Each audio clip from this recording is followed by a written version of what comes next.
Spirit has spoken to me, admonishment,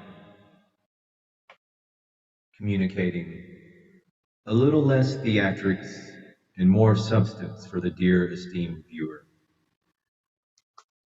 So in furtherance thereof, I want to talk about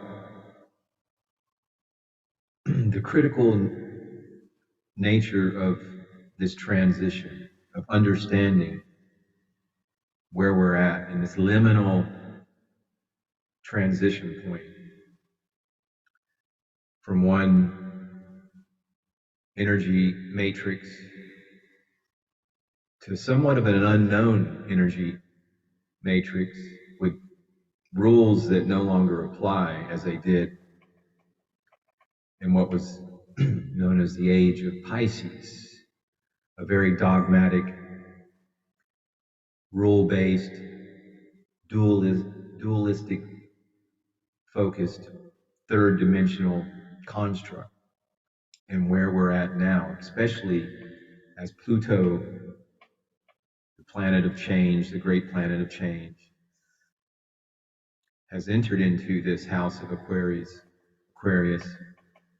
But the age of Pisces was sort of defined by dogma, institutions, heavy-handedness, masters and slaves, masters and servants. Let's play masters and servants. But God versus Satan, essentially. But that's very heavy. That's very fear-based. These words, these two words, God and Satan, are very, very representative of what the age of Pisces was. Doesn't look like I spelled Pisces correctly, but anyway. But we are now kind of, and this is, new understandings for myself as well. So I'm just sharing this, and perhaps it will be of some value. But, and I'm transitioning from this modality as well, from God and Satan to, how about,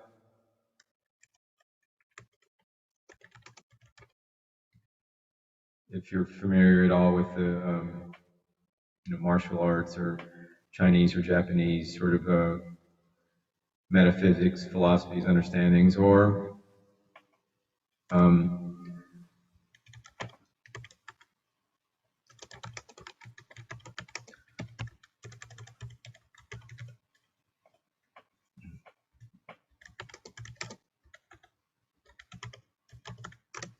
something like that. I don't know if I spelled that correctly, but so transitioning from this sort of fear-based understanding of God and Satan to more of this positive and negative, and kind of understanding this energy construct of where we're at. And by doing so, empowering ourselves with the rules, the understanding of how the rules have changed and how they can benefit us by our gnosis, by understanding, because essentially Pluto has begun the process of cleansing. We've seen it certainly since 2020, of preparing, of cleansing the world, of preparing the world for this new order. And not to reference the Illuminati New World Order, that was their attempt to put their negative spin. The same thing with the whole woke agenda. They've purposefully politicized and weaponized this natural elevation of consciousness to put it into a divisive nature. So now you're seeing all this stuff play out in the 3D world. That's fine if you want to focus on that. That is your option, to focus on that drama. But that's not what being woke is all about. Stay tuned, because we are preparing this world, Pluto, In Greek mythology, Pluto, the god of the underworld, or Hades, had earlier been known as Hades. But I mean, we are already in the age of Aquarius. This is fundamental to understand. And because, if you know anything about astrology, from what I understand, age of Aquarius represents a new sign of the zodiac that that will span for the next, it'll be going on for the next 2,000 years, roughly 2,160 years. But each age represents 1/12 of the grand cycle of 26,000 years. And we're also at the culmination of this grand cycle. So this Pluto effect deals with the first phase of the age of Aquarius, in which destructive elements assigned to Pluto become manifest. We've seen that, the tearing down of the old but it's essentially the dissolution of institutions, of the age of Pisces and the dogma that define the age of Pisces. But each age has a lesson for us to learn as man, as a species, as humans. But we need to learn these new skills, acquire these new skills, attributes, and by doing so, this will dictate how well we, as the human race, will survive going into this age of Aquarius. So you, the dear esteemed viewer who might find value in this, think of this as how we can survive on an individual level. First of all, by staying out of the 3D drama. But really, though, by each of us individually understanding, we are doing our light work for all of humanity, because the whole species, most people don't realize this, but we cannot advance until we do so as an entire species. So no one is left behind. You can't, the people that are in your life, the toxic ones that are still caught up in the 3D drama, don't, stick to your path of Dharma, your refuge of your own inner knowing. Love those people, love them, but do not let them impact you. But send prayers to them. Communicate with your higher self energies to their higher self energies, to their subconscious. Because it's all of us have to go into this together. I do believe there is a type of bifurcation. Magenta Pixie talks about that a lot, of the worlds, of the people that are on one path versus people on another path. But if there are people in your life who are going another path, let them go with love.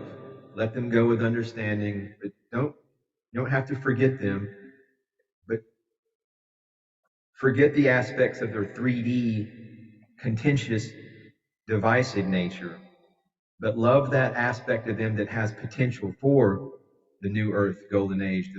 And you'll see them again. They'll go. We're all in this together as aspects of source.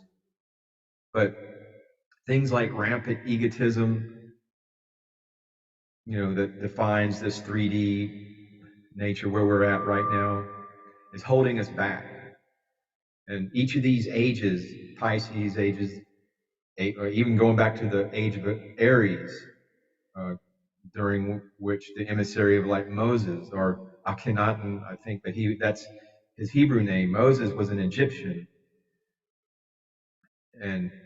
But Moses, keep in mind, these names are also allegorical and symbolic, but was a great teacher, however his name. But keep in mind, Moses, we think of the Old Testament, the Torah, and all that, but he was actually an Egyptian. So all this stuff is connected. Jesus studied in Egyptian mystery schools, Hindu temples. His name is all through in the monasteries of Tibet and whatnot. But anyway, a great teacher, any of these great teachers, during the age of Aries, we were supposed to have learned control over our thoughts, because our thoughts are energy. Our thoughts are very important, going to be very important going into the age of Aquarius and how we master our thoughts, because the age of Pisces was defined by these institutions, but age of Aquarius is individual empowerment, self-empowerment. No longer the individual can shirk responsibility. We are all responsible for the energies of our thoughts.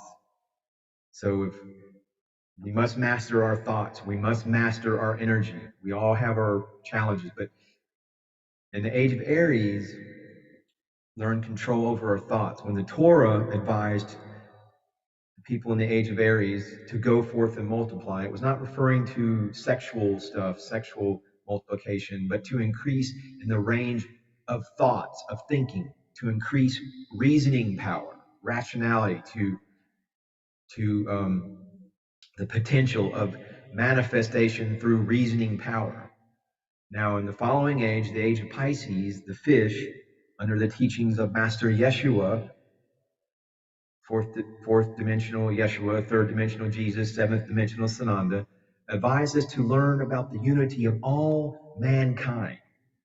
The commandment to love one another meant little more than at the very essence of our being, we were all one, all of us.